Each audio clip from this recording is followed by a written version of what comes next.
Dr. Ewen Cameron, president of the American, Canadian and World Psychiatric Associations throughout the 50s and 60s. During his oversight of these highly regarded institutions, Cameron became involved in the CIA-directed program called MKUltra. Over the course of 20 years, unsuspecting patients were subjected to many forms of illegal treatment.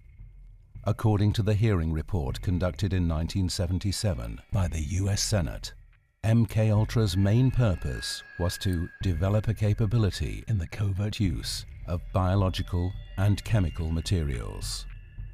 The US government wanted to control the minds of their enemies, but first they had to test their own citizens.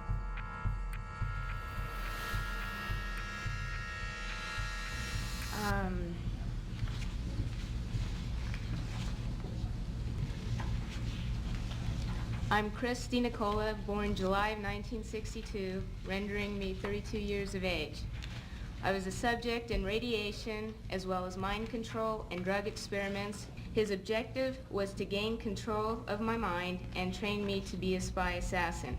I was strapped down, naked, spread eagle, on a table, on my back. Dr. Green had electrodes on my body, including my head. He used what looked like an overhead projector and repeatedly said he was burning different images into my brain while a red light flashed aimed at my forehead.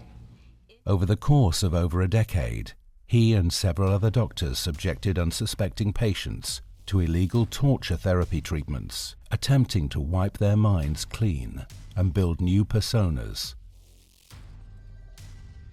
In the early stages of MKUltra, LSD was one of the main methods of experimentation. Patients were administered the psychoactive drug so that their sense of reality would become distorted. Doctors would test these patients' ability to give answers to questions against their will, using their observations to gauge whether the drug would allow them to force enemy spies to defect when captured.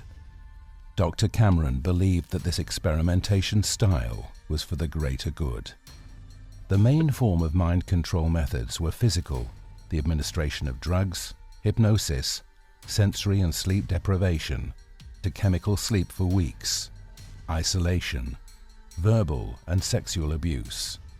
Many of the patients were prostitutes, drug addicts, or convicted felons who had essentially no way of fighting back.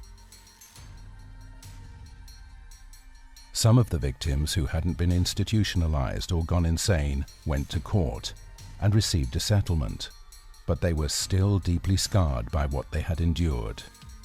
People are afraid to tell their doctors their histories as mind control subjects for fear of being considered to be crazy.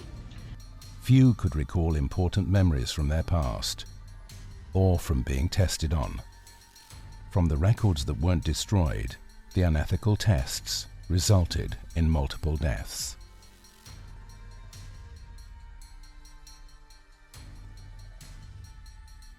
The CIA attempted to cover up the truth about these experiments due to their immoral and unlawful nature.